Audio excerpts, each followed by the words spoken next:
You're listening to the Thesis Review podcast. I'm your host, Sean Wellick. I'm a PhD student at New York University, and my research focuses on machine learning, natural language processing, and structured prediction.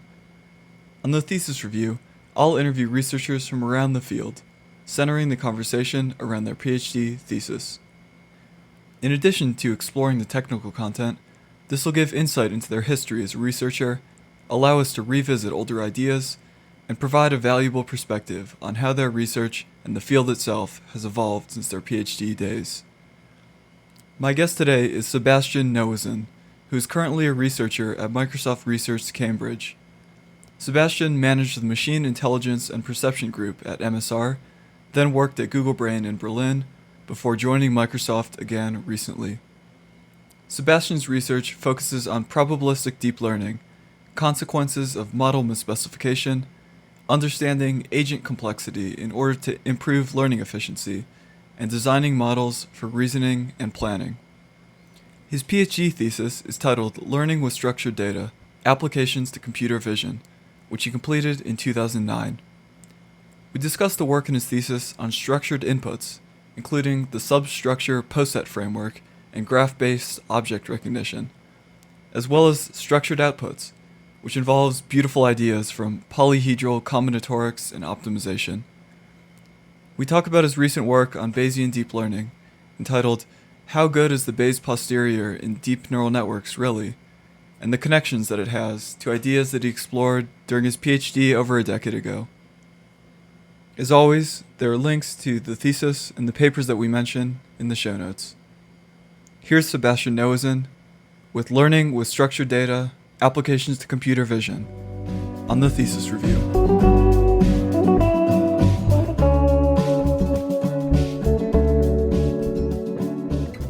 So your thesis has a lot of elegant mathematical frameworks in it. In your view, what is the role of mathematics in machine learning research? Yeah, I guess that's a very philosophical question. So for me, the answer may be different than for other people, but I think in general, it has, of course, a role of communicating clearly, right? I mean, to express the algorithms that we develop, the models that we develop, we have to use a formal language, and mathematics is, for all of science and for computer science, in particular, I think the clearest form of communication that one can have. So that's obviously a function, but I think moreover than just as a form of communication, I think if you think about possible alternatives, right?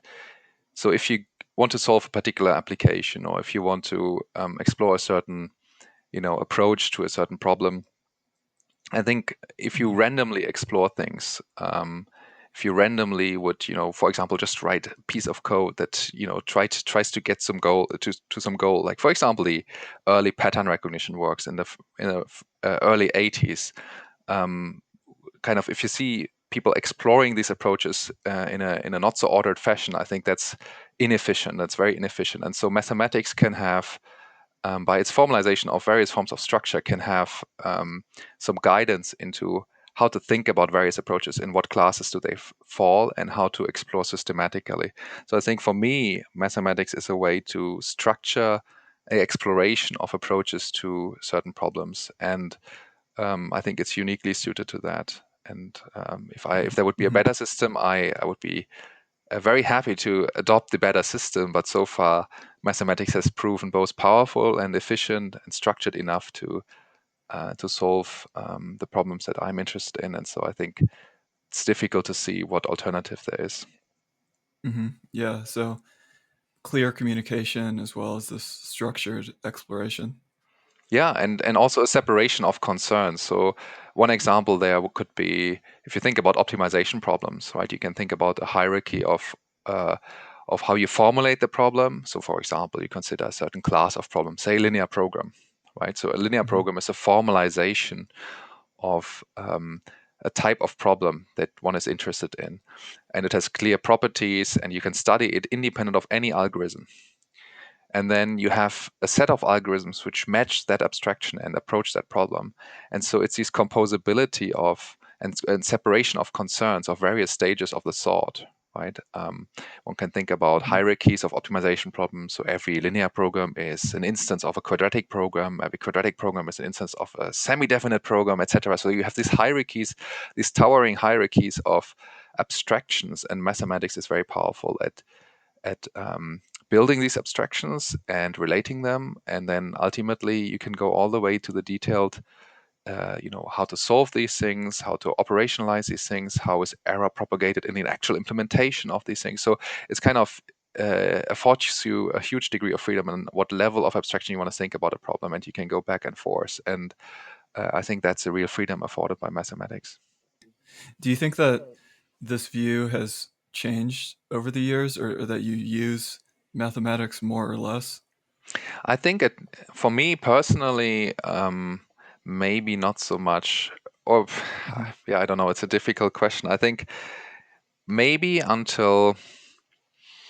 um, until some point in machine learning, say until basically the deep learning approach came to the forefront, there was, I think, a strong emphasis on mathematics-driven innovation. So you saw this clearly at NIPS conference, which is now the New York's conference, where people would basically sell ideas based on the mathematical merit. And I think you can appreciate ideas based on mathematical merit and on its beauty. And sometimes these Hmm. lead to amazing innovations. So the example there that comes to mind, for example, is two examples would be kernel methods and boosting. Both are based on beautiful mathematical ideas, right? You have basically a concept of how to evaluate certain functions in a product of certain inner products efficiently, and that is Hmm. very flexible and applicable. And that's ultimately um, based on a very formal analysis that led to a method that is practically useful. And similar in boosting, it almost started with a philosophical problem. Can you take weak learners and improve those? Again, it started from a very formal mathematical thought process and ultimately produced a very useful method. So certainly there's evidence of that kind of thinking. But I think nowadays, and in particular with the rise of deep learning, um, there is more a healthy engineering culture of building working systems first and iterating quickly on working systems. And Hmm. it's possible because these systems have a very composable nature. So one can have innovation at the building block level, and it will diffuse rapidly and affect many possible implementations. So I think that has changed, and that wasn't the case before. So basically the infrastructure and the frameworks that are now there, and the composability of the basic substrate of ideas, right, like deep learning architectures, for example, it's much more composable now, and therefore um, it has shifted towards a more faster rate of innovation, more incremental innovation, but compounded by this fast iteration, maybe overall much higher outcome in terms of the innovation. That would be my, armchair analysis of the shift. And I think myself personally, I'm still drawn to a very mathematical worldview, but ultimately I'm very interested in building systems that work. And so I like to go back and forth like a pendulum a bit between understanding what I did there, or being inspired by some advance in the method and then trying to build something that works. Yeah, that is a beautiful idea that a method could be created just through this sort of mathematical exploration. Yeah, I think ultimately we are drawn to this ideal that with you retreat from society and have some deep thought for a few days or weeks or whatever. You come back and you have like this great idea, but in reality, of course, sometimes an idea is in the air and many people work on it at the same time, or you are inspired by a work that has just been published. You read it and you have a twist on the idea. So I think most ideas are heavily influenced by existing work, and it's a healthy culture to be influenced by existing work. So I think it's rather the exception that you really have a fundamental insight or breakthrough.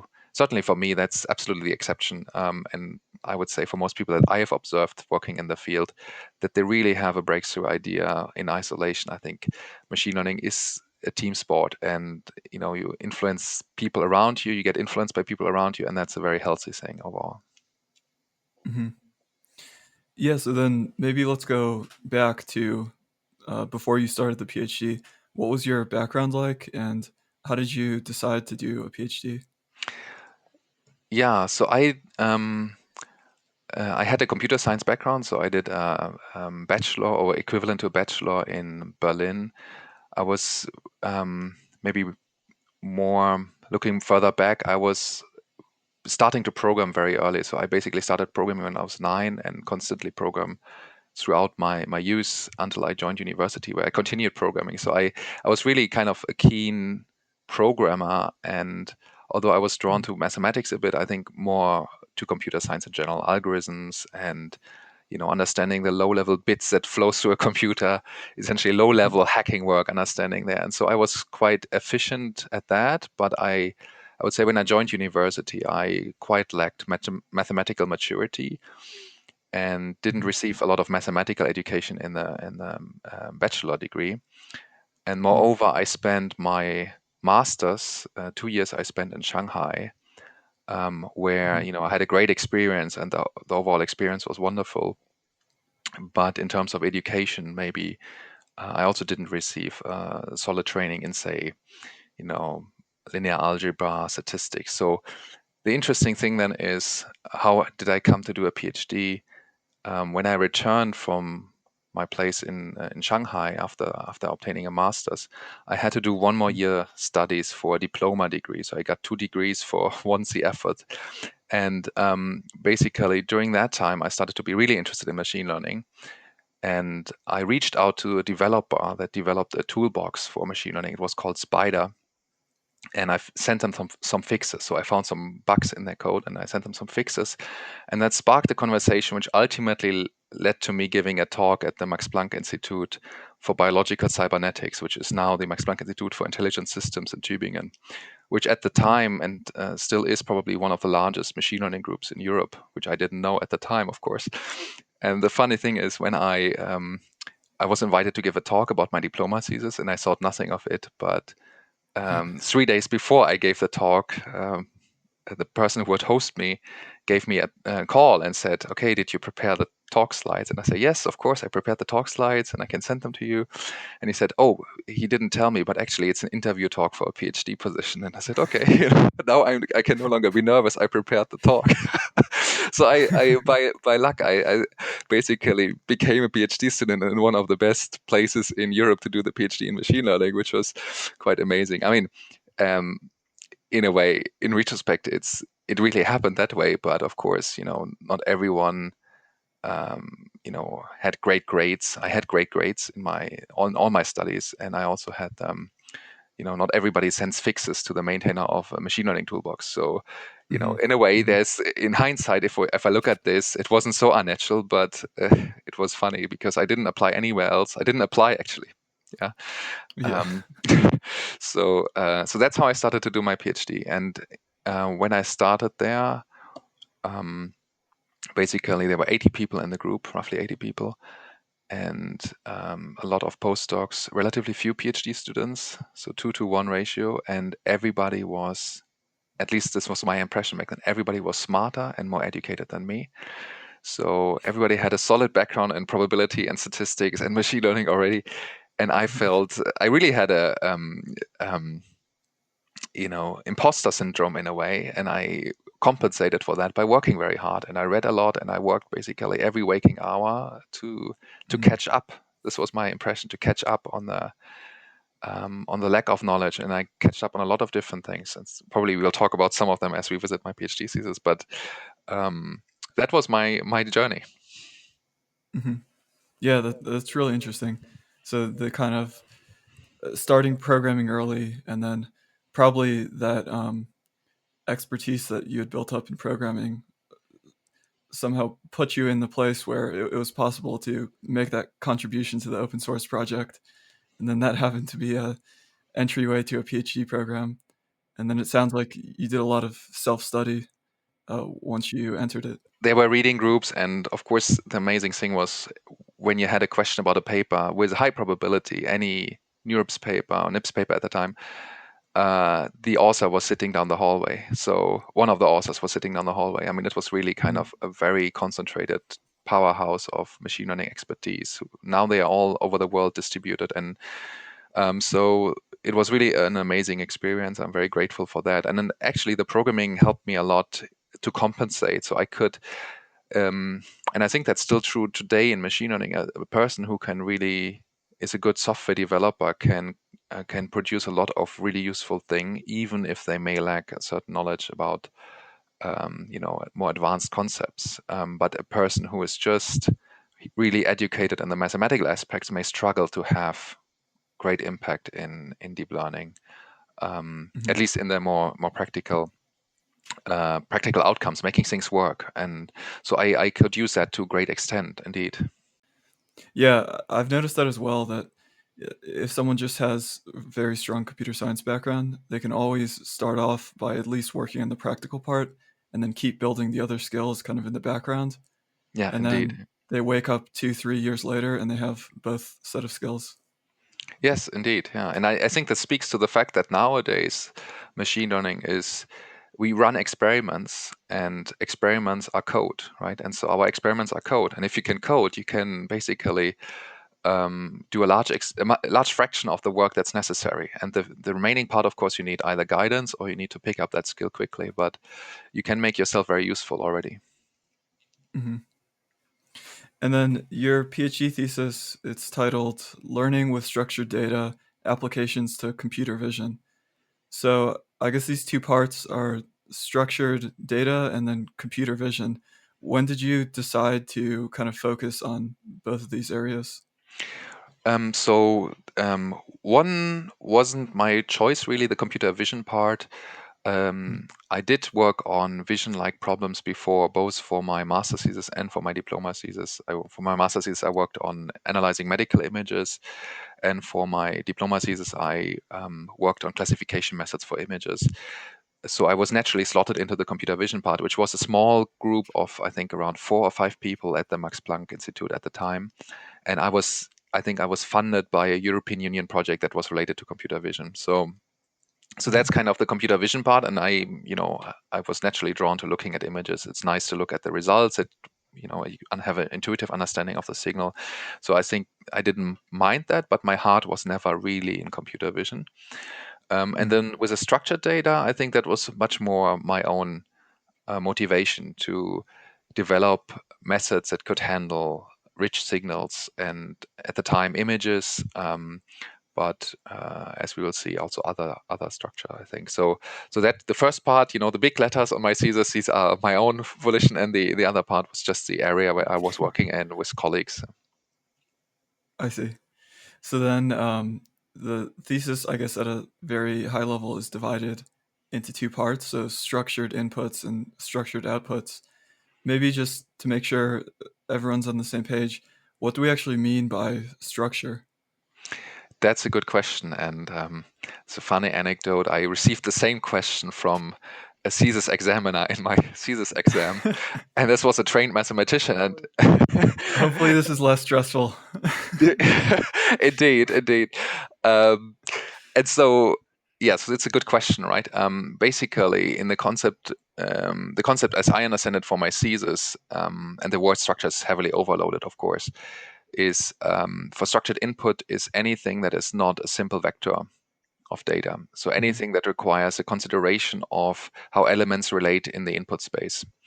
And structured output is if you have more than one decision to make, essentially. So, for example, if you don't want to just regress a scalar or a single decision, a single class label, but there is some intrinsic structure, how the output elements relate to each other. So there are some elements that have an interrelationship between each other that you need to consider. And in my thesis, the way that is formalized is through a structured loss function. But this is not my concept. I mean, this was at the time, and I can provide a broader context there as well. And at the time, this was pretty Mhm. standard how structured prediction worked. You had a structured loss function between two structures. So, for example, say a segmentation on an image and a ground truth segmentation. And so, how good do these two things match, the predicted segmentation and the ground truth segmentation? And so that's formalized by a structured loss function that considers these many elements, say a million pixels here, a million pixels there, and how they relate. Mhm. So it's actually the loss function in this case that's exploiting the structure in the sense that you could still, even though structure means that it's not vector, you could still represent a structure as a vector, and then something needs to kind of exploit the structure. Does that question make sense? Yeah, this question makes sense. There's another part which is, I think I call it prediction function in the thesis, and I think it's maybe a reasonably standard term. So a function which maps the input to an element of the feasible outputs. So it's actually in statistics it's called a decision rule, right? But the decision space here is a very large, usually combinatorial set. So, for example, if you think about normal image classification tasks, you would take, say, an argmax decision, and that is simple to make because all elements can be enumerated and you can just pick the argmax, right? But what if the space of possible predictions is very, very large? So, for example, exponentially sized over some base set or something. So, in this case, for example, an image segmentation, right? And so, if now the function that you want to learn directly maps into this very large set, the question is how to even represent such a function and how to learn and iteratively update such a function. And then when you predict with this function, how do you compute whether you're doing a good job? So whether you do a good job, you can compute that with a structured loss function. But the other part of this, so basically it's two parts, a structured loss and how do you represent a structured prediction function, a function that maps to a single element of a very large set for every one of its inputs. And so that's the other part. And that's not very common anymore today. Actually, that really has shifted, I think. That basically fizzled out with the rise of deep learning. So then the first part, you develop this substructure poset framework. And so this is on the part of the thesis that's focusing on structured inputs. Do you want to just kind of talk through what this is and what the motivation for it is? Absolutely. So the substructure poset framework is a synthesis out of some existing works and some works I contributed to the field on how we can build classification and regression functions on very structured data inputs. So think of, for example, sets of elements, of discrete elements, or sequences, or molecular graphs, for example, right? So labeled undirected graphs, for example. Say we want to classify graphs. How can we even approach this? And so the classic way in machine learning to approach this is to turn a structured object into some kind of features. So for molecular graphs, you would extract what's called a fingerprint vector, maybe 30 or 300 scalars that characterize the behavior of this molecule. And nowadays, with modern machine learning methods, you maybe would use an embedding method or something like that. But an alternative way, and this is a substructure poset framework, is to consider a structured relationship. So in this case, really a partial order. That's a poset, partial ordered set of these structures. And for graphs or for sets, let's talk about sets for simplicity. If you have sets of integers, say, you have a natural relationship, which is a subset relationship.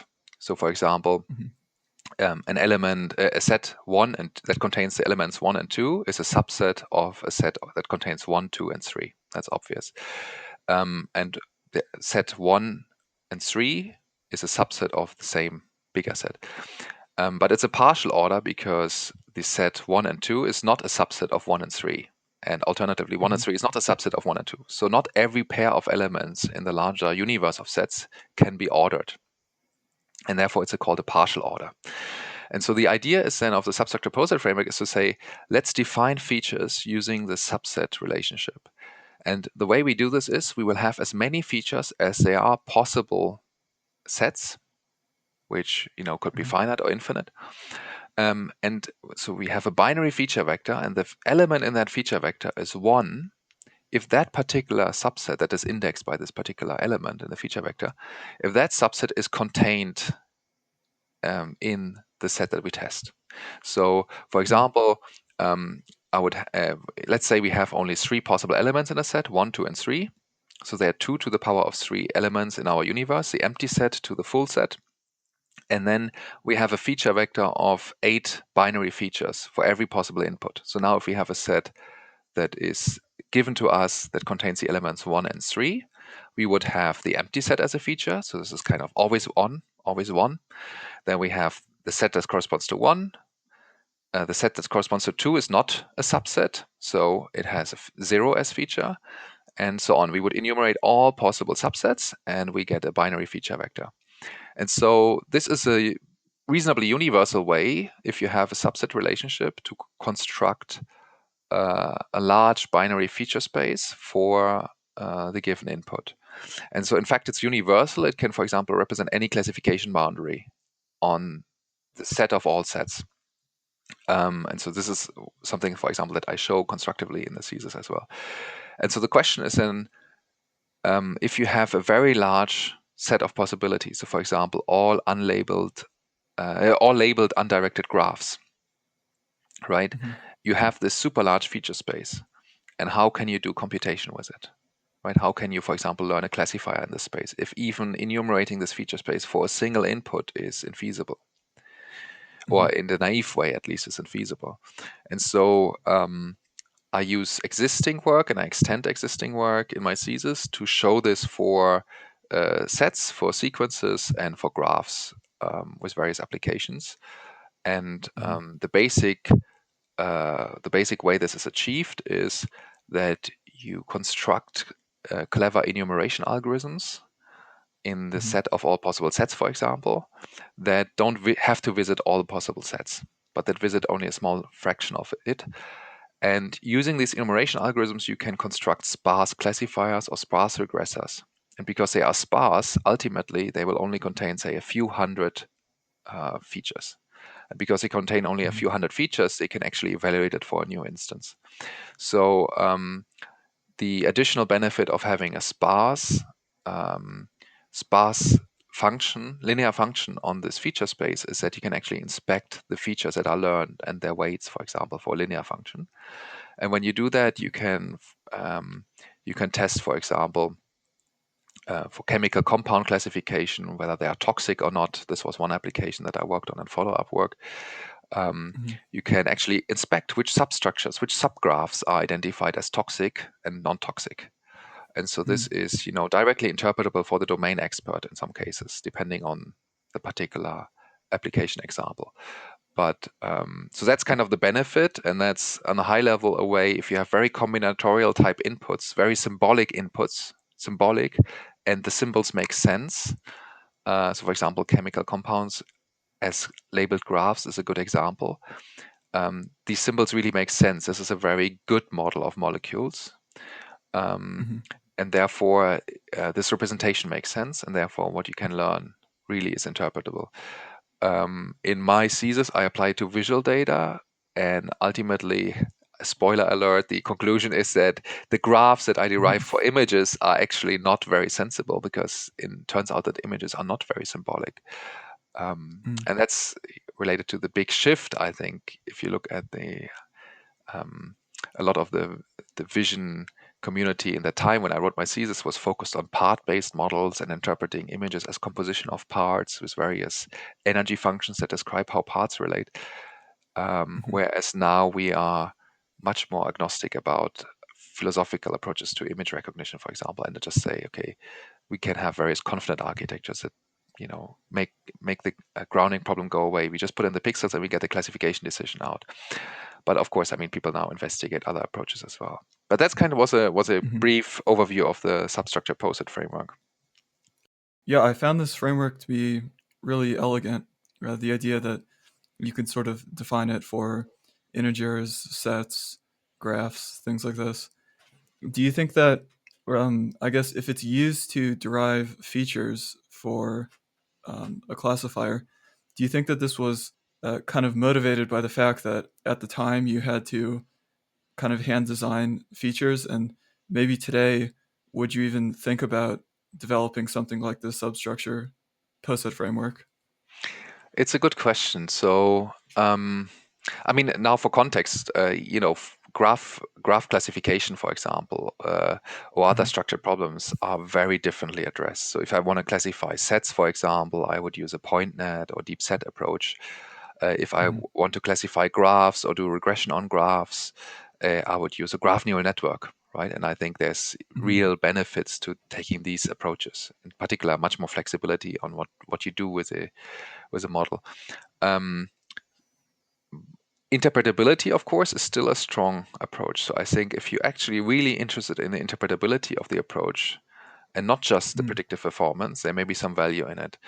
Um, Mm-hmm. yeah, I think one related thing in my diploma thesis, I worked on also classifying graphs for images using a different approach, and that's the marginalized graph kernel. So it's actually a kernel method that allows you to define an inner product space for reproducing kernel Hilbert space, so inner product space for graphs. And interestingly, it also maps a graph, a labeled graph, undirected labeled graph, into an infinite sized feature vector that corresponds, where every element in that feature vector corresponds to a random walk along the graph with some certain Mm-hmm. truncation probability. So you have an infinite sized feature space because you have basically infinitely many passes that go around in the graph. And the amazing thing is, if you define that space correctly, you can take actually the inner product of two such vectors efficiently, or reasonably efficiently. And so that approach already has good predictive performance, but it wasn't interpretable. And so Mm-hmm. that motivated, together with discussions with my colleagues at the time in Tübingen, of course, uh, to revisit similar type feature spaces, but in an interpretable way. And so that led to discussions how to actually do this and what feature space could we use and what technology would be required. So yeah, and I Mm-hmm. think marginalized graph kernels are still used in certain domains, or tree walk kernels or other variations of marginalized graph kernels are still used today and quite successfully. But I think overall, in the last 2 or 3 years, I think graph neural networks really have huge benefits and demonstrated again and again huge applicability across many domains. So I'm much more excited now, although I don't actively work on this myself, but I'm much more excited now about graph neural networks. And if I have any problem of the sort, I would probably pick a graph neural network. Going back to the kind of shift from these part-based models to neural models, as the shift happened, I mean, like, what was it like? Did it sort of feel like all of your work was going to be shifting in a new direction, or? Yeah, that's a good question. No, I didn't feel like this. I mean, when you probably know this yourself, right? But when you write a PhD thesis, at some point, I think it took me 6 months to write a PhD thesis. At some point, you're saturated with your own work and you just want to move on and find something new and interesting.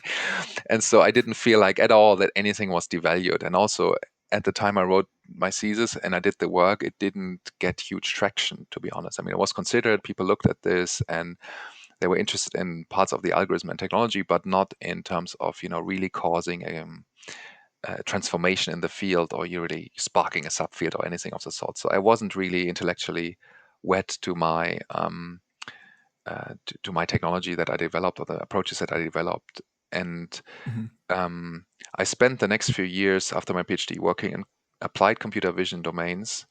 Um, mhm, and then in 2012, when basically the deep learning revolution, at least for my perception, started. So I was there at ECCV actually when um, Alex Krichevsky announced the ImageNet result, and which was then published at the NIPS conference in 2012. Um, in my mind, it was clear that this is the way forward. But it took me another 2 years to really, for my own research and my own choices, to really internalize it and make the pivot towards deep learning. And roughly around mhm, 2014 or 2015, I stopped working on computer vision. Really, I mean, here and there a small computer vision application, but my main motivation was to explore deep learning and algorithms and models for deep learning, as well as applications of deep learning technology. mhm. I see. You alluded to the results with the graph-based object recognition, where kind of incorporating the substructure poset framework led to kind of similar results, would you say, to the baselines?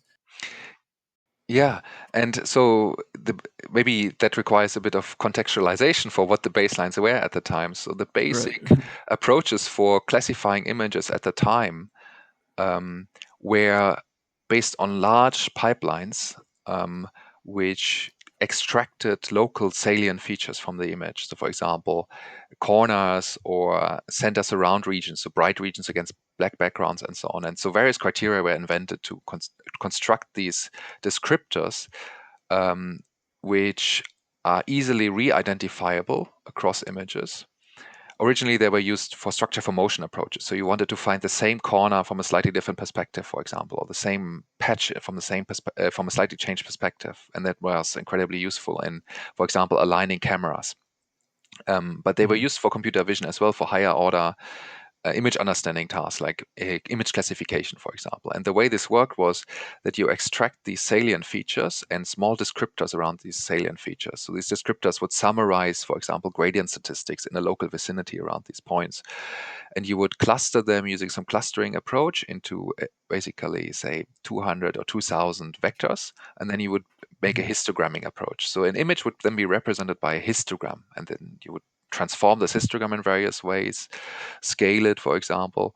And these histograms would then be the input to a machine learning approach. So you can already see that, you had this huge pipeline of literally 8 to 10 steps. And every lab at the time had a proprietary secret sauce on how their pipeline worked. If we take these histogram values through a square root function or through a power transform, right, then it works slightly better. And so literally, it was already a very saturated field with I would think, a cottage industry of making incremental improvements to these ever-growing pipelines. And so it was just frustrating for various reasons. Ultimately, because you couldn't see how such an approach could ever lead to really image understanding. But also, as an outsider in the Tübingen group, we didn't have this expertise. We didn't have the big vision group that had these existing pipelines. So we had to either partner up, or we had to focus our efforts on very specific projects. So from that perspective, that was a baseline, right? Basically, a back of words approach, a histogramming approach of some descriptors. And so the idea was then, okay, actually, what could be a real step change on that? The histogramming approach has a huge deficiency that it only considers frequency of things, but not how things relate. So they make a certain independence assumption, right? So a simple example would be if you could put 4 wheels in the image, right? You would get the wheel descriptor to fire, and you would see, oh, there are 4 wheels. This must be a car. But you could rearrange the wheels any way you want in the image, and it would still be a car, right?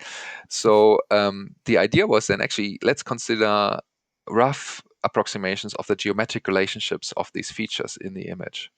And how could we encode these relationships? Well, graphs are a very natural way to encode relationships between pairs of objects, at least, and hypergraphs maybe between triples or even more types of objects. So that was the kind of thinking that started already in my diploma thesis, and that's what I continued. And ultimately, it's in a way a failure. It worked only as well as normal histogramming approaches, because essentially even the notion that these simple parts that you detect already correspond to some semantically meaningful parts is not really given. It's not really the case. So these detectors are reliable detectors of certain geometric properties, but they don't correspond to semantic parts, really. And that is where it fell apart. And that also questioned for me the kind of the symbolic approach to computer vision, right, where we really think about an object being composed of certain symbolic parts and relationships, and this is how we make sense of the world. I think has proven to be, at least until now, not to be the case. And therefore, I kind of lost faith in this semi-symbolic approach. I mean, we used machine learning, we used extracted features, we used learned transformations, but we still imposed our view of, these are discrete parts that are either there or not there in an image. And that's just not the case. I see. So in some sense, at least for you personally, the negative result, at least in terms of like the course of your research, probably had a positive effect in the sense that it caused you to call into question these existing methods that you were working on. Yeah, absolutely. Certainly for computer vision. And at the time, computer vision also was just adopting machine learning technology, really. I mean, they were using machine learning to some extent, but the communities were further apart. So you would see work at, for example, ICML and the NIPS conference at the time. You would see there's a 3-year gap in terms of the machine learning advances. And I think now it is very much close together. And for me, I think one of the realization is really these neural network approaches are much more suitable to image signals than anything we had at the time. And so my personal realization that, trying to make things more symbolic and encode more prior knowledge, or even learn within a structural prior of how things relate, is very difficult in computer vision. And so the way we can impose structure on computer vision problems needs to be at a much higher level, and how the image is relating to that needs to be all figured out by machine learning. So basically, we have to use somehow the raw pixels. That was not now a realization that I had at the time when I finished my thesis, of course, right? That's a hindsight interpretation, given the benefit of hindsight. But I think ultimately, that's cost me to pause and question. I could have gone to hypergraphs. I could have pushed the approach even further, and maybe it would have worked 1% better. But really, it is marginal gains for not really by not addressing the right problem. The right problem is a different problem, and yeah. Yeah. Did you end up in the future working in this direction of trying to impose structure at a higher level? I did a few investigations of machine learning models or deep learning models that impose higher structures. For example, there was a model that we pursued with Diam Bouchakour, who's now at Facebook, to impose structure that is given by sets of observations. So, for example, we want to learn a representation of an image. For example, say a face image. I think the example we had in the paper was a face image. And we want to create a disentangled representation. But what does disentanglement even mean? And so we made an objective there that said, actually, I have multiple images of the same person, and basically I have a set observation. I don't know how these. I don't know, for example, where these person look, or whether their eyes are closed or open, or etc. But I know that these observations are related. And that allowed the model to discover and structure the latent space in such a way that you basically get disentanglement between identity and expression, and you get mix and match properties. So you can basically repose a person and transfer identity, or transfer everything that is not identity, essentially. So I think that's kind of the level. When I mean that we have to insert prior knowledge, that is a level that I'm happy with, right? The model is still free to organize a latent space any way it wants, so long as this constraint of this is an image of the same person is obeyed, right? But how the latent space is structured is up to the model. So most of it, like 99.9% of any choice, is up to the model, and we just insert very high level preference, and the model respects that. So I think that's the right level how to structure things. But obviously, other people have explored in much more depths how to insert prior knowledge into deep learning systems. I see.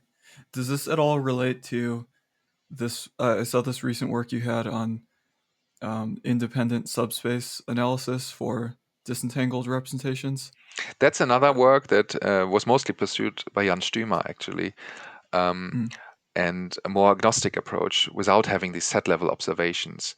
So the basic idea there is that if you have, for the latent space in a variational autoencoder approach, if you have a rotationally symmetric prior, then you cannot expect disentanglements along dimensions, which is an reasonably obvious statement if you think about it, right? Because you can apply a rotation matrix to the first linear transformation in the decoder and to the last linear transformation in the encoder, and you can basically rotate the space any way you want and mix up the dimensions in any way you want. However, what that paper explored is what happens if you use priors that don't have this rotationally invariant property. And interestingly, then you can observe phenomenon such as disentangling along dimensions. And so this paper studies that. That's another way to insert prior knowledge, right? You have to think about how do you want the latent space to look like, either by inserting constraints, additional observations, for example, or by thinking about the prior distribution for this latent space. And this was an approach just to try to structure the space by inserting prior knowledge about the distribution. Yeah, because there I noticed that the prior had this hierarchical structure flavor to it. Yeah, exactly. Yeah. Okay, so then unless you wanted to talk about anything else in that section, maybe we could move on to the jump to the outputs section of the thesis. Absolutely, yes. So this was Yeah, so this was focusing, well, application-wise, focusing on image segmentation. Hmm. Um, and throughout this section, you were using undirected graphical models. So could you maybe just give a high-level overview of these and why they were suited for computer vision? Yeah, why they were suited to computer vision at the time, I would say. So I think they're still very useful, and it's also useful to understand these models and what potential benefits they have and what drawbacks they have. So Mhm, undirected graphical models is one way to formalize it. I think the more fresh approach, and I think the way I present it in the thesis as well, is through factor graphs. Um, so the basic idea is, so these are all discrete models, by the way. So the basic idea is that you have a set of variables and you want mhm, discrete variables, and you want to define a joint distribution for all of these discrete variables. And so the question is, how do you define a joint distribution? And the means by which this is achieved in factor graphs, in discrete factor graphs, and in undirected graphical models is to define an energy function.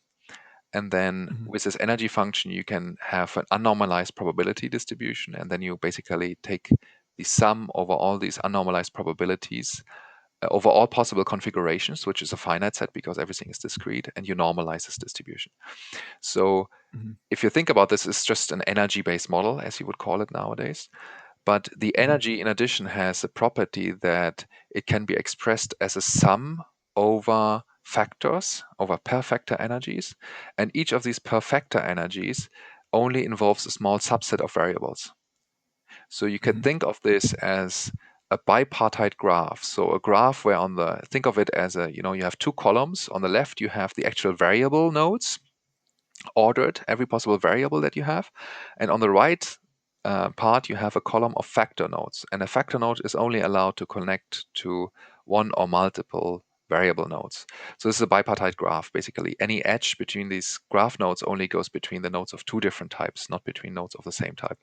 So you basically have then this factor graph, and at every factor lives a small energy function, which takes in as input all the variable configurations that belong to that factor and outputs an energy, which is just a scalar, say 4.5 or 3.7 or minus 12. And you sum up all of these energies, and the sum is the energy of the entire joint configuration. So that's a factor graph. And these models have been used a lot in computer vision under various names. So Markov random field, conditional random field, factor graphs, of course, energy-based models, etc. So the advantage of these models is that they are very symmetric. So you don't have to define a direction of how things are computed. Basically, a factor has a scope, a set of nodes which it is associated to, and it is just taking a look at these nodes and computing an energy function. And also because this graph is relatively sparse, the way you typically use them, you can run algorithms along the structure of the graph. And for example, message passing algorithms or move making algorithms or other energy minimization algorithms. So belief propagation is a famous example of that. You have other, for example, ICM for finding modes of the configuration. You have min-sum mhm, diffusion. You have a lot of algorithms, that basically dozens of different algorithms that you can run on these structured graphs. And so it really hinges on, I think the benefit of this type of modeling hinges on a couple of different things. The first is almost anything in these models is by definition intractable, with a few mhm, exceptions being chain structured or tree structured graphs. So you need approximations, and so the question is how much of a deterioration you observe due to these approximations. mhm, And the other thing is how natural. I think the big thing for computer vision, for example, is how natural can you express your problem into this form. And I think this is where computer vision falls a bit short typically, because if you just give every node, identify every node with a pixel in an image, um, basically that's not a very good grounding of the real inference that you want to perform in terms of, say, objects or object boundaries with respect to the model that you can have. So you would either require then to recapture some of that by introducing factors which have a very large scope, which talk to many variables at once, or mhm, by preprocessing your image. For example, in the thesis, I group image pixels into superpixels, which is, I don't know if it's a concept still being used in computer vision, but it's basically a way to arrange pixels in clustering pixels in such a way that they are very unlikely to straddle object boundaries. And so now you have, for example, whatever, 100 pixels associated to one superpixel, and then you can basically put a single variable node on top of the superpixel and have a much higher level representation in the object in the model. So these models can be estimated, can be learned in various ways. I wrote a follow-up tutorial booklet about these kind of models. I think they've fallen out of favor, and to be honest, rightfully so for many applications. And I can talk about the reasons there as well why I think that's the case. But yeah, I had great fun. They are still useful in many applications, but I think in computer vision or continuous signal processing, speech, etc., where they have been used in the past, they are, I think, largely being replaced by end-to-end deep learning models. Yeah. So what are some of the reasons that they fell out of favor? So in intractability, of course, right? No one has ever complained that inference in a deep learning model is intractable, because it isn't. Whereas for factor graphs and undirected graphical models, even to do inference can be intractable. And then doing estimation, which typically requires multiple passes of inference, becomes even more intractable. And then approximations are not always aligned with how you estimate the parameters. So you have various interactions. So basically, just a huge practical difficulty of making these models work. A lack of good frameworks. There are some frameworks, but they're not nearly at the level of engineering that, say, a modern deep learning framework has. So these are just practical reasons. For me personally, I had a bit of an epiphany with these models, which is to consider how you would actually use these models. So these models can be used either in an energy minimization sense. So you minimize the energy, you find the ground state, and you want this ground state to be a really good prediction. So this is a decision rule, the structured prediction function, right? It outputs a single configuration. Or you can use them as probabilistic models. So for example, classic Markov random fields, classic conditional random fields are used to that end. And if you think about it, we are rarely interested really in probabilities. For example, if you think about early language models, we are not interested in the probability of a sentence in a way as much as we are interested in outputting a single good sentence. So for an actual translation system, for example, we want to present one translation to the user. So we need to make a decision based on the probability distribution described by the model. And so if you think about this, the optimal way to make decisions is described by decision theory, and you would optimize or you would minimize the expected loss over the distribution described by the model. And so now the question comes in, what loss? And so for many problems, that's really, really difficult. What is a good loss for image segmentation? So a loss function is taking two configurations, so for example, one segmentation and a predicted segmentation, and gives you a numeric score where lower is better. And say, for example, 0 would be the anchor for a perfect segmentation. And so it really hinges on that. For translation, it's even more difficult. So you have various scores like blue score or other score, or blue score, or how it's called. And it's hard to come up with scores which really capture the essence of the problem.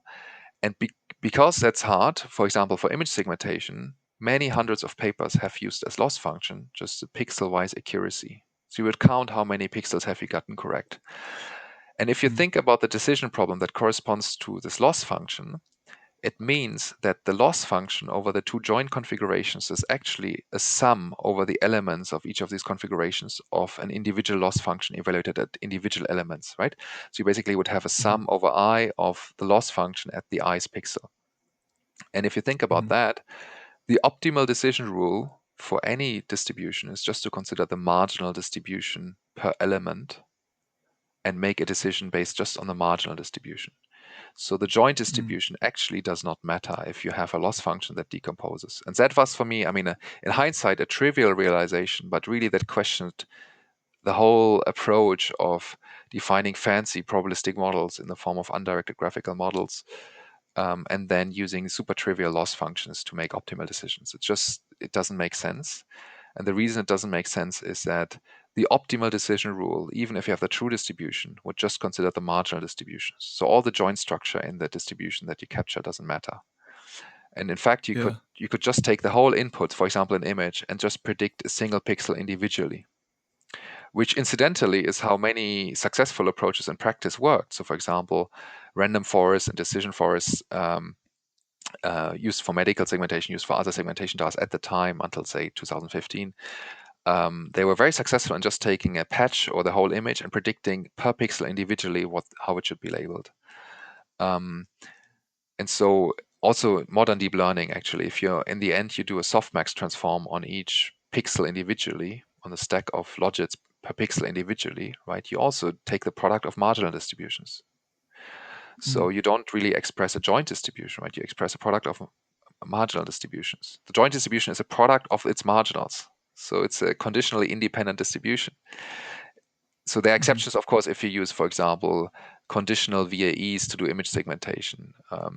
In that case, you have a latent variable which couples everything, right? But in a standard approach, a unit for image segmentation, right? You take an image, you have a conv stack, you have various hierarchies, etc., etc. It's all deterministic, and at the end, you take a softmax over logits per pixel individually. So you have the joint distribution is equal to the product of the marginals.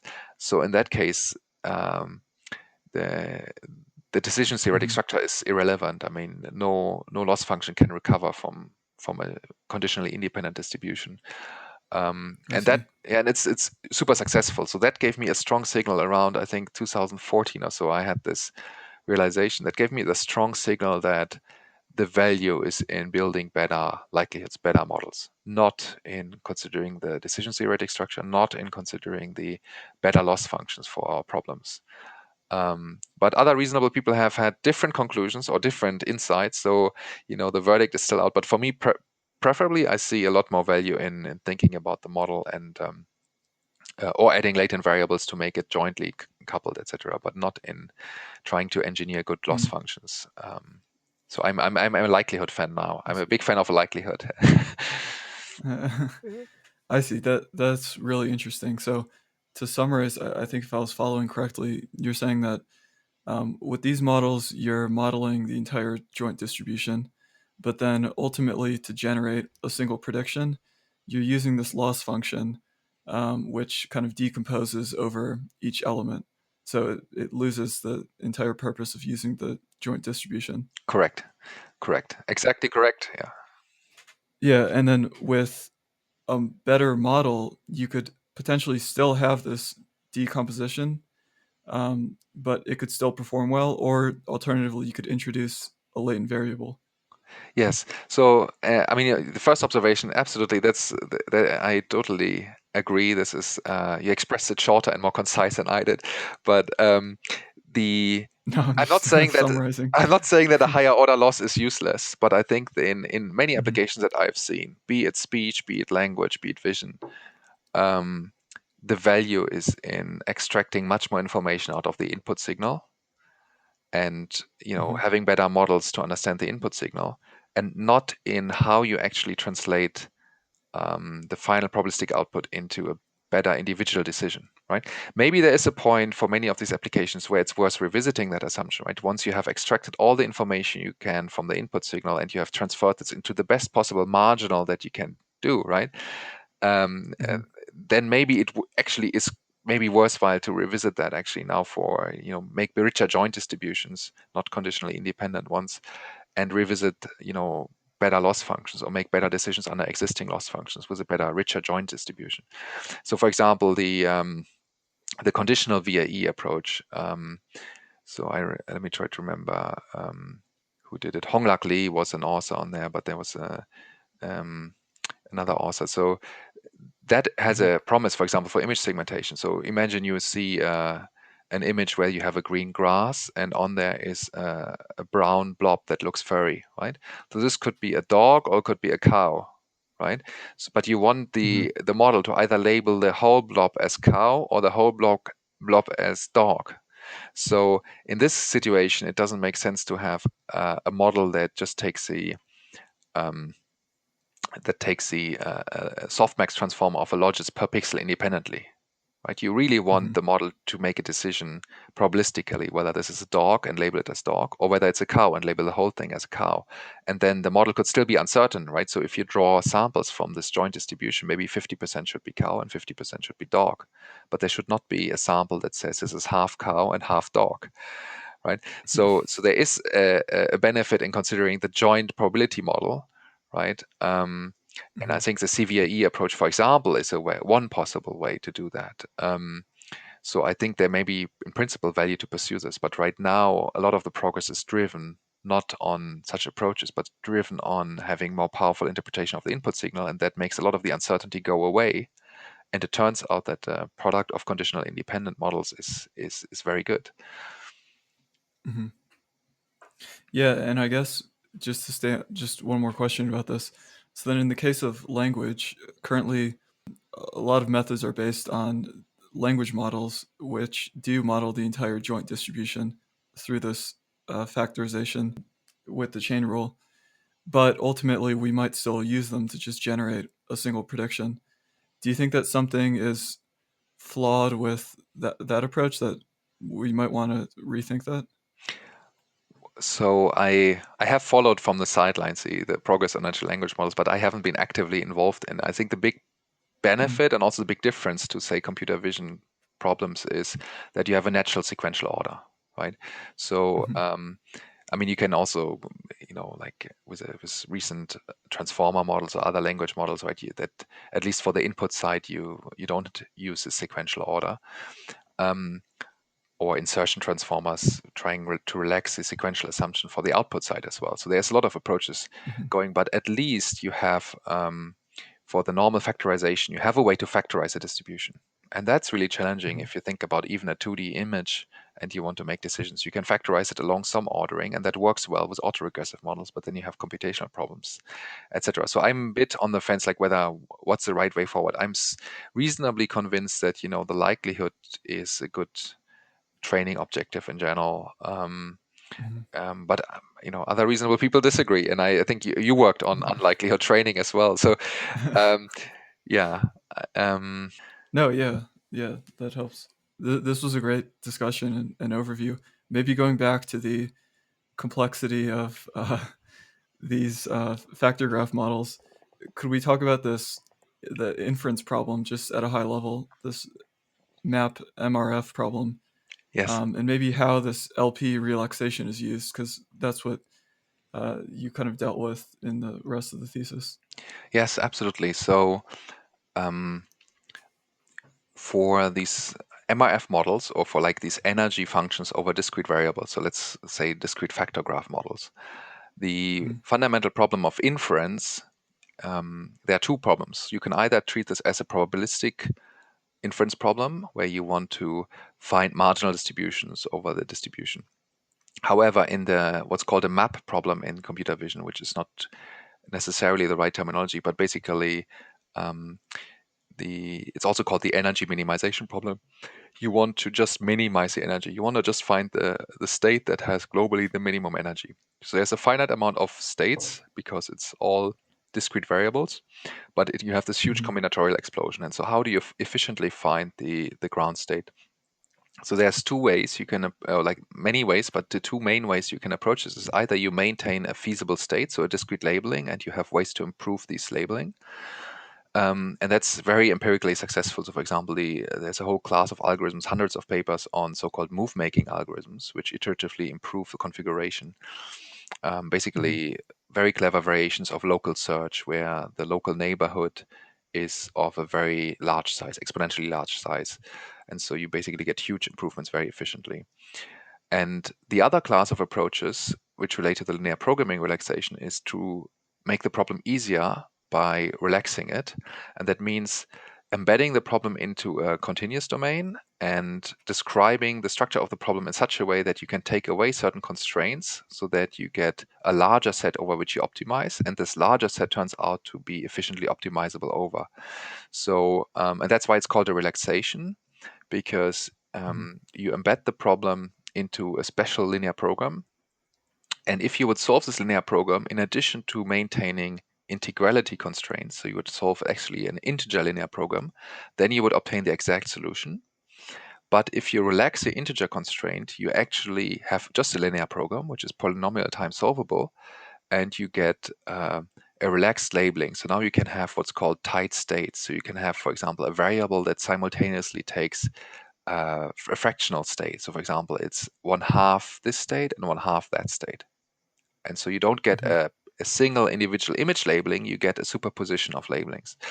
So that's on a very high level, the linear programming relaxation. And the way it is relevant to the content of my thesis is that we basically use the linear programming relaxation approach to these image segmentation problems Mhm. to combine that with another linear program or another constraint set described by linear constraints, which ensure that certain higher order properties hold for the segmentation that we produce. So in particular, we were interested in producing segmentations which are topologically connected. So on the image plane, if you would look at the segmentation, they need to be one piece.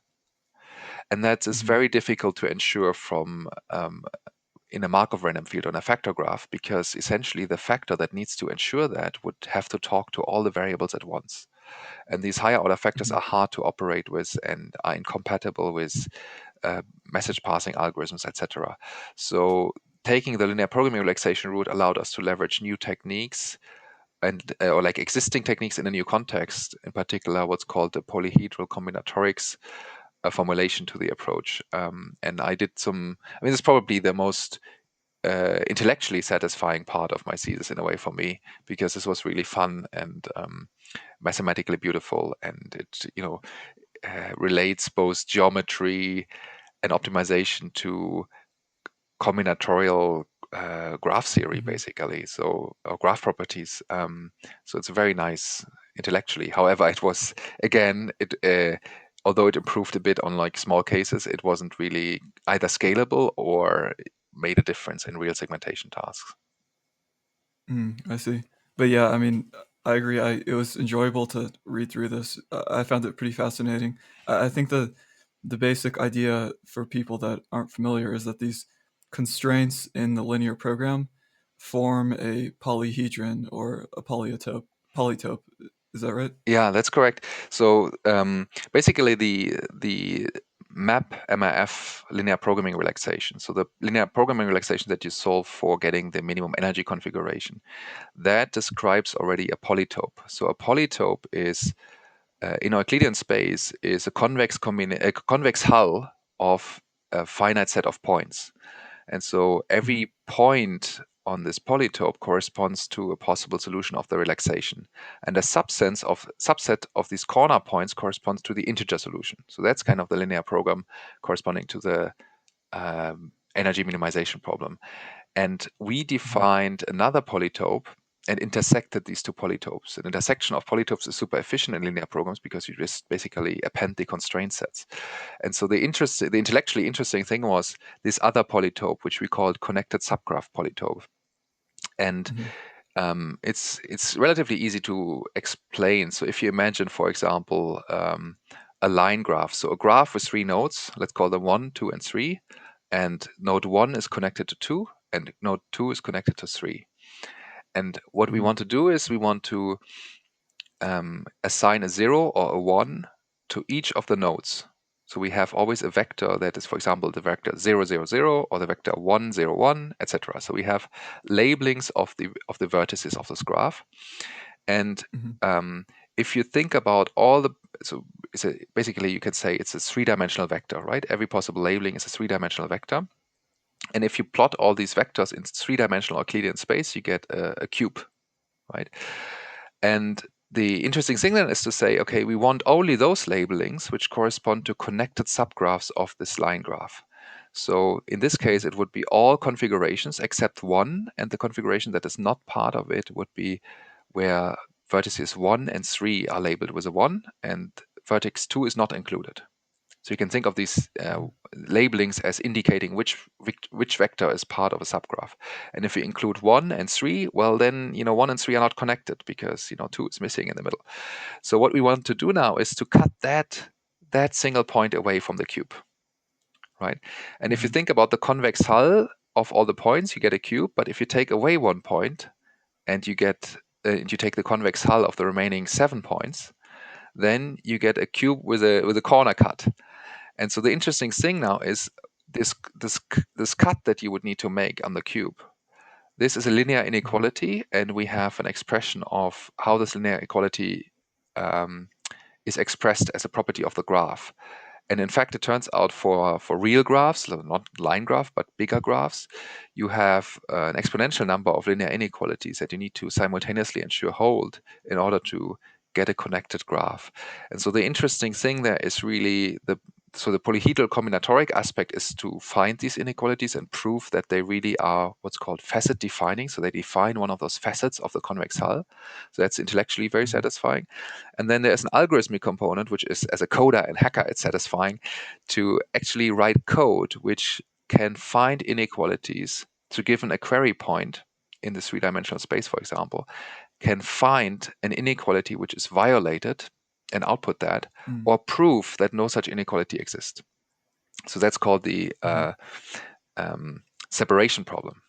And it turns out if you can solve the separation problem efficiently, you can also solve the optimization problem efficiently. It's a famous result from Martin Grötschel in the 80s that basically relates optimization over polytopes which have exponentially many facets to sequence of individual optimization problems. And so we basically in the Thesis, we define this object, we characterize it with polyhedral combinatorics, we write an algorithm which efficiently finds violated inequalities, and then using this algorithm we can solve the segmentation problems subject to connectivity constraints. Ultimately, the algorithm is not very scalable. It's polynomial time, but it's not very scalable. And also, the difficulty is, of course, fundamentally that we had very weak likelihood models. So adding these simple constraints, which are very useful, very plausible, let's say, that an object is connected. You can probably imagine situations where an object is occluded by a lamppost and then, it's not connected. But in absence of these odd situations, you basically can assume that objects usually tend to be topologically connected on the image plane. With these weak likelihoods, we cannot really do much of a difference. So, and with strong likelihoods, as provided by deep learning, a lot of these constraints are no longer needed because the segmentation is already so good. So that's kind of again a story of we had a really clever idea. It was maybe not a super clever idea, but it was kind of intellectually very satisfying. It was motivated by a real application, but ultimately it turned out not to really yield a benefit very much. But I enjoyed that part of the thesis very much. And yeah, it was interesting to read through like all the different because I think you mentioned some of them, like you would rely on these theorems that have been proven probably just in pure mathematics that had to do with just pure either optimization or this polyhedral combinatorics. And then you proved some of your own theorems along the way about sort of like finding the most violated constraint, and it all came together at the end. I imagine that it was probably when you read the final product, it reads like a linear story, but maybe it was pretty difficult to yes, construct this solution. well, I don't know. It felt like always addressing the next thing. I mean, the goal was reasonably clear, and then during my thesis I had lots of time, so no one was really pushing me in any particular direction. So I remember, for example, that I spent 6 months of my thesis time to just read reasonably random subsets of the operations research literature, just because I was so interested in it. And then this included, all kinds of combinatorial optimization, scheduling problems, resource allocation problems, linear programming formulations, model building with integer linear programs, etc. So just out of intellectual curiosity, but because of that, then turns out a year later or so, I could leverage and make connections and so on. So that's I don't know if that's a function of having maybe a good memory, or just being allowed to wander intellectually or something, or maybe it's a bad sign to not be supervised properly. I don't know, but in hindsight, I think it has worked out properly, and it was great fun. Yeah. Do you think that this wandering becomes harder and harder, like the more you go into your career, like finding time to do that? I think so.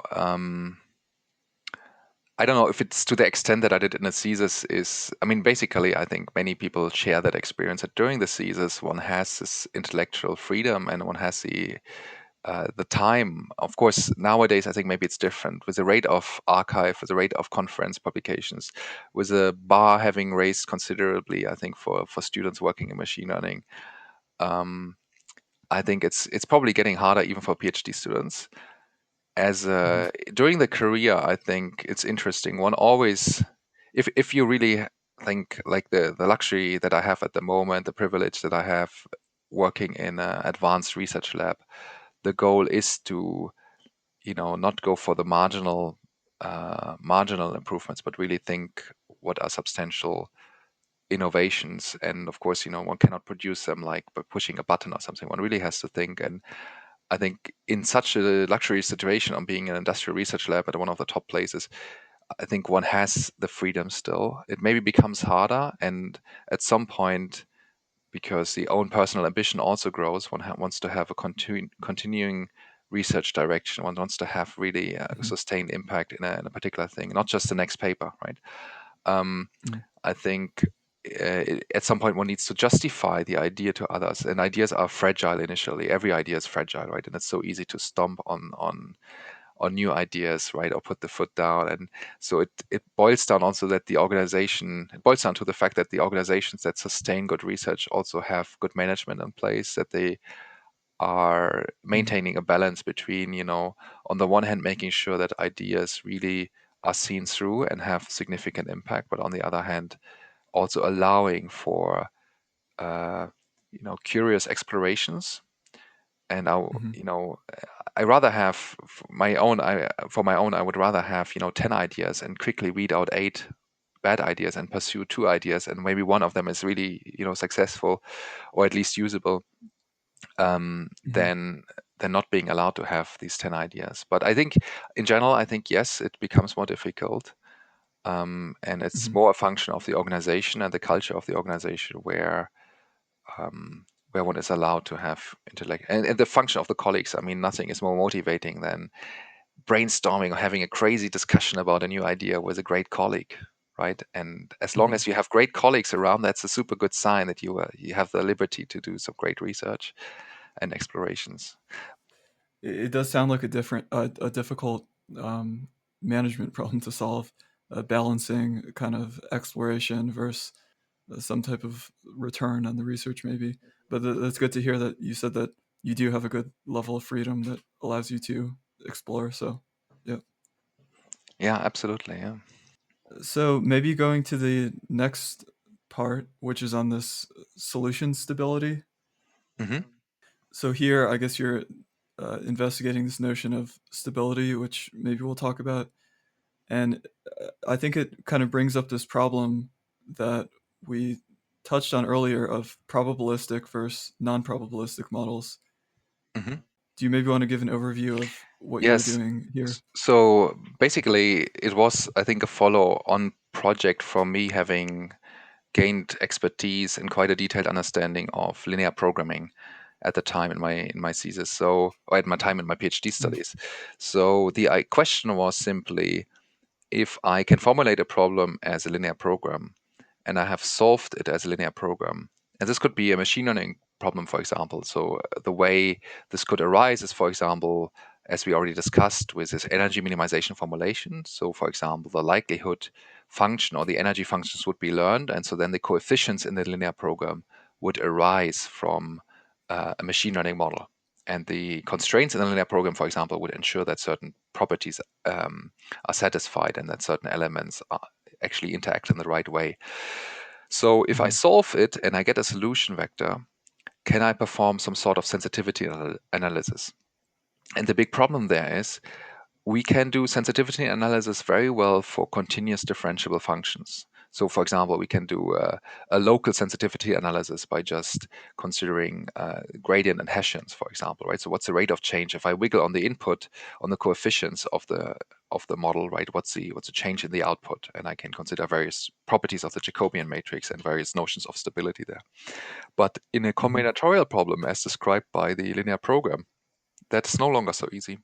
So if you, for example, imagine that a linear program over a polytope, so if you optimize a linear function over polytope, the optimum is always achieved at least by one vertex. It could be that an entire facet achieves an optimum, but usually, let's say, for simplicity, a single vertex in this polytope, a single point on the edge of the polytope achieves the optimal solution. So now the question is, if you move the coefficient vector just a tiny bit in epsilon, the solution doesn't move at all. But you reach a certain critical point and then it jumps to the next vertex. Right. So then the question is, okay, what does even stability mean, and what does sensitivity mean? Sensitivity analysis in linear programs. And so the way we formalize it is that we have a direction along which we change the coefficient, and we want to know an interval, how much in this direction can we change before we jump to the next vertex. And so the nice thing is, if one poses it that way, there's two nice things. So first of all, one can define this problem in such a way that the answer is provided by solving an auxiliary linear program. So you can solve another linear program and you basically get the solution out that you're looking for. But moreover, by posing it in that way, you can also solve it over linear programs that are defined through this polyhedral combinatorics aspect. So you can define it over polytopes which are implicitly described by a very large number of inequalities. And you only know at any one point in time, you only know a fraction of it.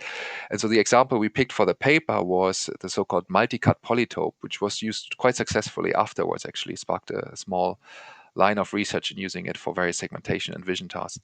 But this multi-cut polytope has this property also that you have many inequalities. Actually solving it exactly is NP hard, which is reflected in not all inequalities being known, and certainly some inequalities are not polynomial time separable. So it all comes back full circle.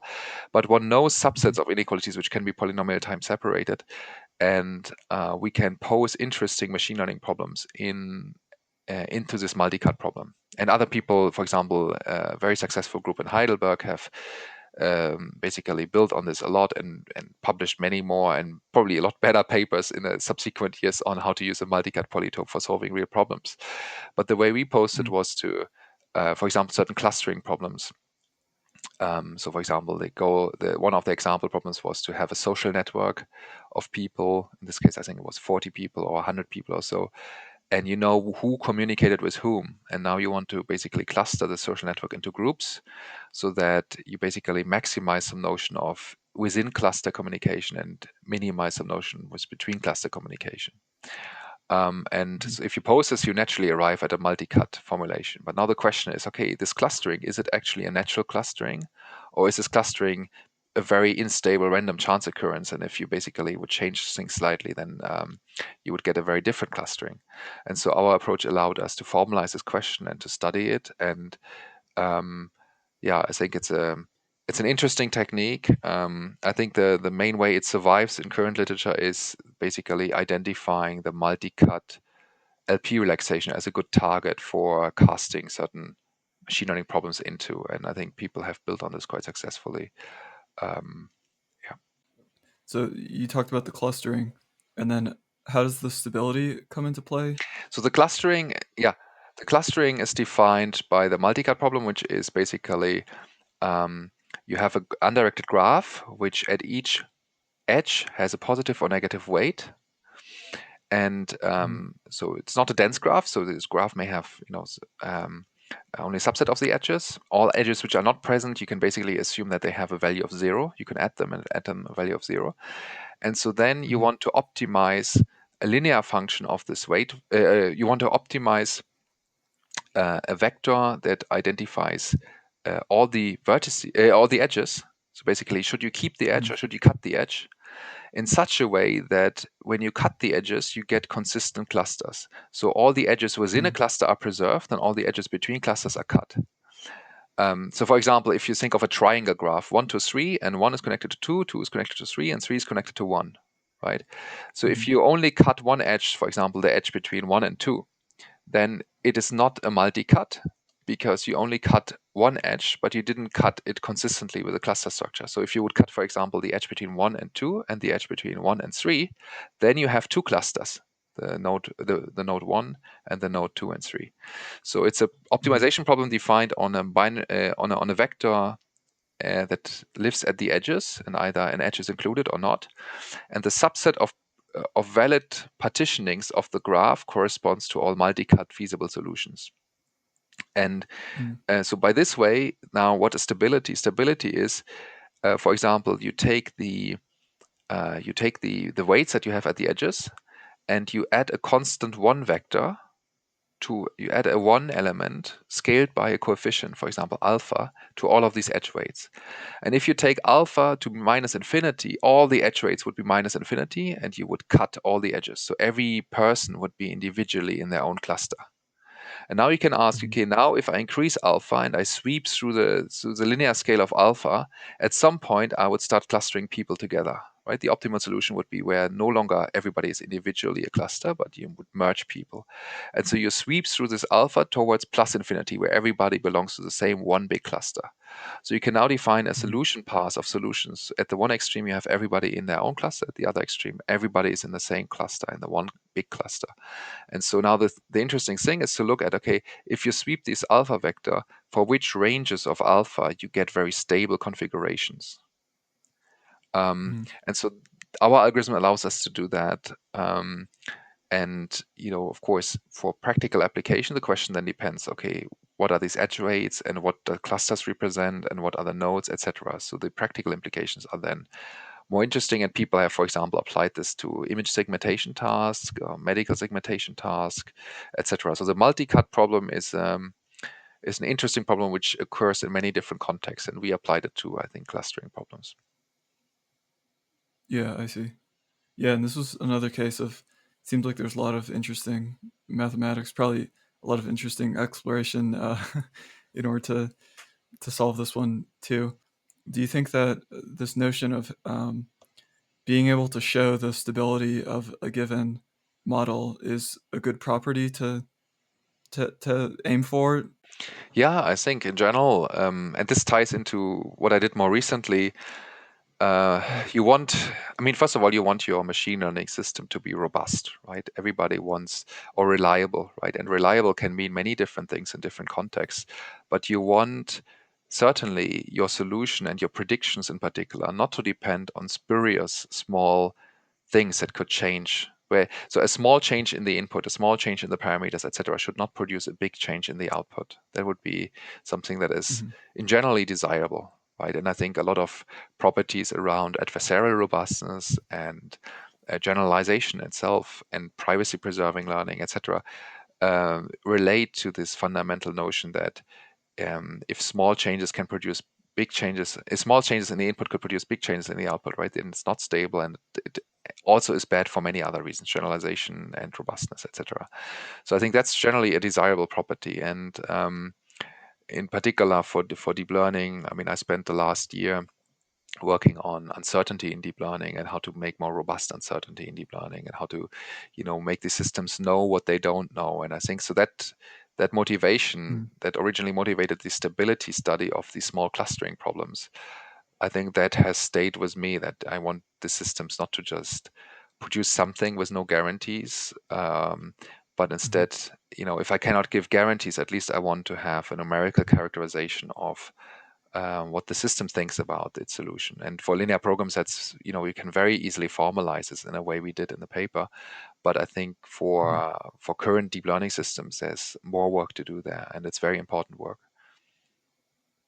Mhm. Yeah, yeah, that's interesting. So maybe there's there's some sort of connection with what you worked on during the PhD with the stability and this more recent work, for example, on Bayesian neural networks. Like you had this recent paper, "How good is the Bayes posterior?" Yes, glad you mentioned it. It's very fresh. It's just been accepted to ICML, and Mhm. so in that paper we studied. Let me backtrack. So the modern deep learning basically, to a large extent, works on optimizing a likelihood function. right? And so we optimize it Mhm. using efficient first-order optimizers, and those optimizers and initialization schemes have certain biases as well, which are often beneficial. But in general, the function that we optimize is a likelihood function or log likelihood function of the model. So then the question is, if we already use probabilistic models and their likelihood function, what does the Bayesian approach bring to the table? And there's a lot of, intrinsic belief in the Bayesian deep learning community and in, generally people working with probabilistic models that in general it is desirable to explore the Bayesian approach. And so my observation that motivated this work was that basically in the last 5 years there's a whole revival of the sub-community and many, many interesting methods and really genuine sense of progress. But despite this progress, from my industrial practice, where I have seen deep learning solution being deployed, I've seen many, many, many things deployed at 2 different companies. And deep learning has had amazing impact across applications. None of these Mhm. deployed solutions have been Bayesian deep learning solutions.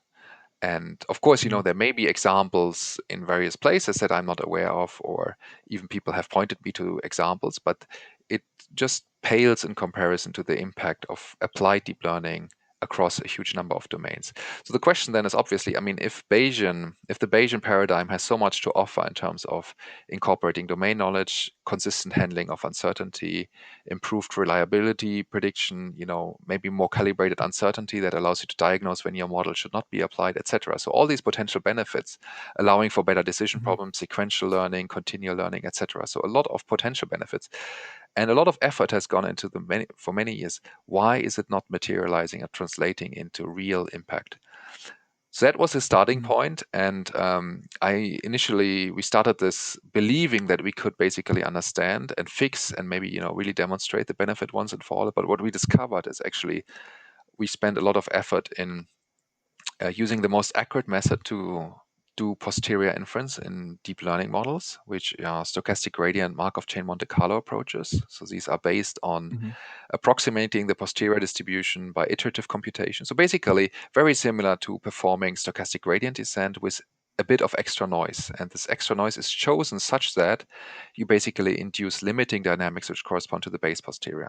So there are a lot of details on how to Mhm. do this. We invented diagnostics which show us that the current approaches don't perform very well, and we improved on these current approaches through clever preconditioning, for example. And we ultimately gaining more and more confidence that what we are doing is really hopefully quite close, at least as close as we could get to the true base posterior. And you cannot prove that you're close to the base posterior, but we spend probably more effort than anyone to really get close to the base posterior of a deep learning model, of realistic deep learning models like a ResNet 20, for example. So after we Mhm. spent all these efforts, we discovered that the base posterior predictive solution, so the solution you would get if you perform model averaging of many, many models, hundreds of models, weighted by the posterior probability of these models. If you do Mhm. that, your predictions are actually worse in terms of predictive log likelihood than a single SGD solution. And that's a bit of Mhm. a shocker. And for like 3 months or so, we try to understand what are we doing wrong. Where's the bug in Mhm. our implementation, or where is the problem with our whatever part of the system. So we try to really, in a diagnostic mode, very systematically explore why this is the case. And ultimately, we investigated in this paper 6 different hypotheses. Mhm. What could explain this?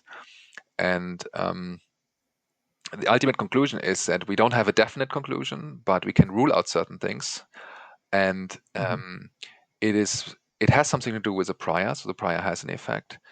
But there's something more interesting going on, and I hope that this work contributes to at least causing a change of where we spend our effort in the Bayesian deep learning community, instead of having yet another approximate inference technology or yet another fancy method in Bayesian deep learning. I think we need to go a bit more back to the basics and understand this phenomenon, and hopefully in a satisfactory way with insight fix it. And the way forward in the world will be Bayesian deep learning. So I'm all for it, but I think right now Mhm. the effort should be all focused on, or mostly focused on, understanding what is really going on there. Just like for example, in deep learning, really good theory researchers have now started to really look at deep learning in the last 2 or 3 years have really looked at deep learning and study, for example, mode connectivity, studied generalization in deep learning, studied effects of the width of a network, etc. So I think similarly, we need a change in Bayesian deep learning and understanding these basic effects, because ultimately a lot of the Bayesian deep learning community focuses on more accurate approximate inference, and we did a really good job at. I hope we did a good job, and we released the code so anyone can reproduce the results to make the best approximate inference that we could come up with. And we invented 2 new diagnostics to actually show that it's, at least with respect to these diagnostics, is better than anything that has been there before. And yet the result has been worse. So I think that causes some people to rethink, and hopefully, within a year or so, we see somebody explaining this phenomenon in a really satisfactory way and fixing it. And so I'm for that. It turns out, if you, for example, then consider a modified base posterior, which is no longer the base posterior, but a temporized posterior. And in this paper, we call it a cold posterior. So if you temporize a posterior to a low temperature, which means you concentrate the posterior, you basically concentrate it around its high probability regions, and eventually only its mode. If you do that, you actually improve the predictive performance. And there are various hypotheses floated at the moment in the field for why this is the case. I think it's relatively poorly understood. And also the question is, why is this particular transformation of temporizing the right one? Why not any other transformation? Why not put the weighting functions through a nonlinear monotonic function or something, right? There are many other possible weighting functions you could use except tempering. So I think that's also maybe fertile ground for understanding and then doing better there. But ultimately, coming back to the question of the thesis, I think it's in a way related, that it's a meta study of the methods that we use. And in the same way, sensitivity analysis is a study of a method that we use and the solutions that we obtain. And so what ties it together is this notion of trying to understand in a principled way the methods that we use, and outputting not just a single prediction, but outputting more than that, sensitivity or uncertainty or other robustness properties. I really like that style of research where it seems like the main goal is understanding. If I looked at this figure where lowering the temperature of the posterior, and at a certain point it actually starts performing better than SGD. So Yes. the temptation might be to say, let's just use the Bayesian deep learning with the lower temperature. But I think what you're getting at is that understanding why this phenomenon is happening is really the important thing. Yes, exactly. And I think it's fair. And maybe, there are practically minded people who are not so much grounded in philosophy, or actually are willing to accept things that I'm not willing to accept. So very reasonable and rational people disagree with me, and that's absolutely fine with me.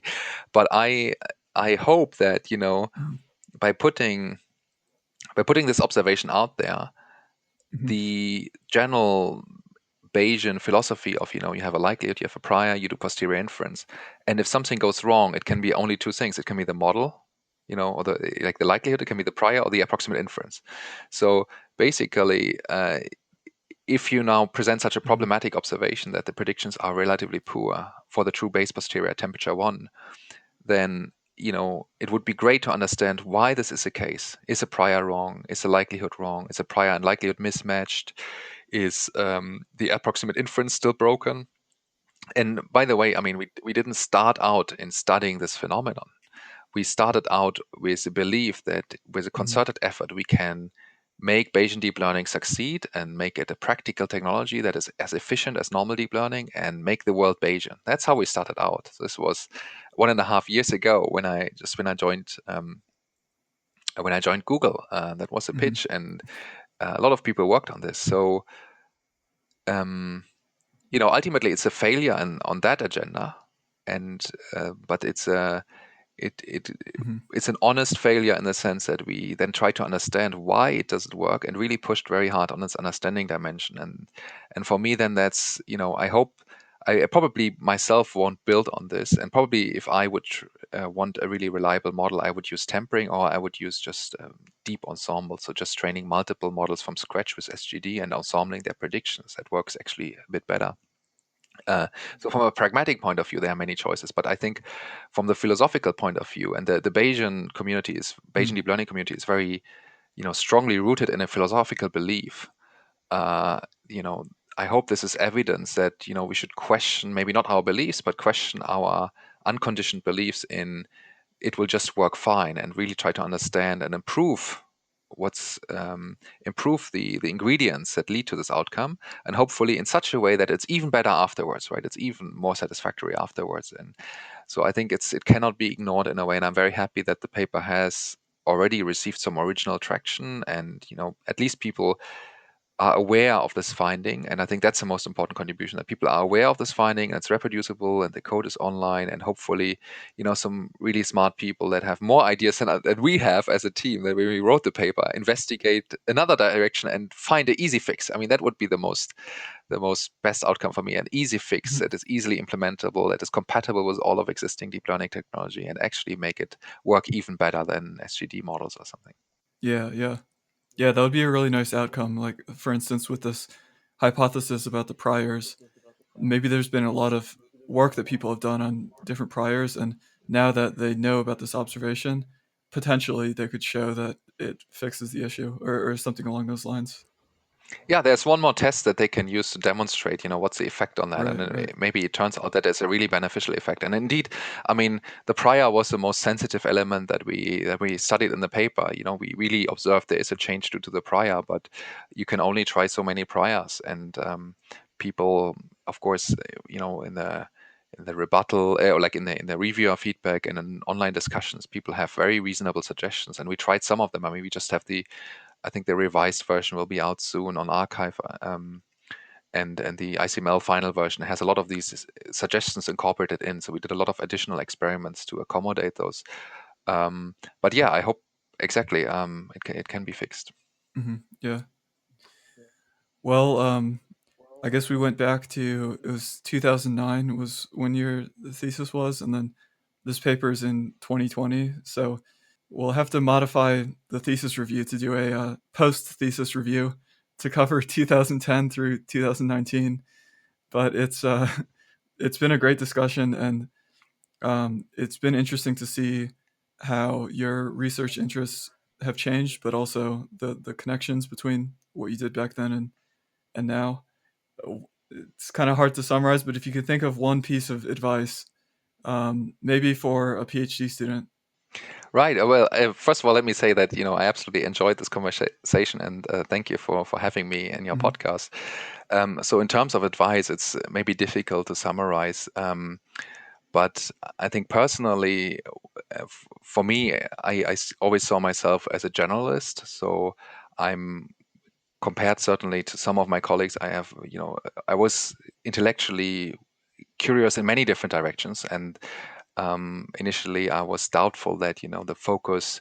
This basically leads to a lack of focus in my research. But in Mm. hindsight, I think certainly in a fast-changing environment like machine learning, with so many opportunities. I mean, everywhere you look in application domains, there's an opportunity for machine learning to, make a positive difference. It actually is um, very effective to be a reasonable generalist. So, Mm. and therefore, one can really follow the intellectual curiosity as well. One can explore many different domains. I was fortunate enough, for many years I worked in a multidisciplinary lab. I worked with, people from human-computer interaction. I worked with people in applied product teams that had, really interesting signal processing problems. And with a bit of curiosity and with a more broad background, and having a tool chest with many different hammers that one can deploy, one can always find interesting problems in many domains, and try to make a positive difference. So, if anything, this advice may not work for everyone, and people are very different, right? But for me, if I could go back to myself in 2009 or so, I would say, don't worry about focus.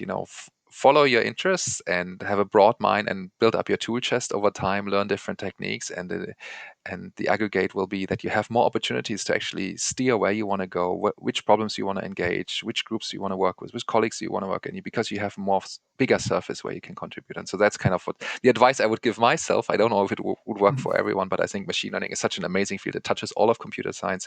It touches so many application domains, and